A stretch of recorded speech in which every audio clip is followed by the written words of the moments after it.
Maayong adlaw sa tanan natong mga viewers. For today's video, gamixing ta karon sa atong kutsinta kay mao ni ang una natong isalang. Inguna nilang ta magmixing mga suki labs. Usa sa mga sagol nato ang all-purpose flour mao ni ang gapahami sa atong kutsinta. Siya pud ang gapabalance aron dili dali maguba ang texture. Ang sunod natong ihalo kay ang cassava flour. Siya pud ang nagapachewy o gapasticky sa texture sa kutsinta.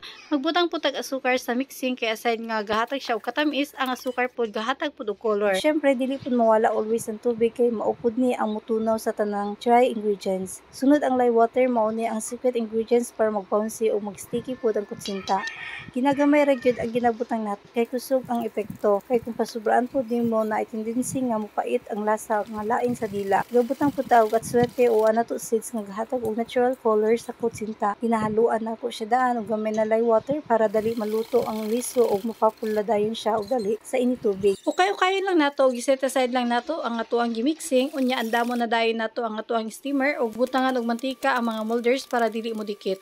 Bago nato butangan ang molders, make sure nga ukay-ukayon una ang mixing para ang nilugdang nga ingredients mapantay og nindot ang kinalabasan inigluto sa kutsinta. Ug mao na niya ang atong hamis nga kutsinta. Salamat sa pagtan-aw. God bless.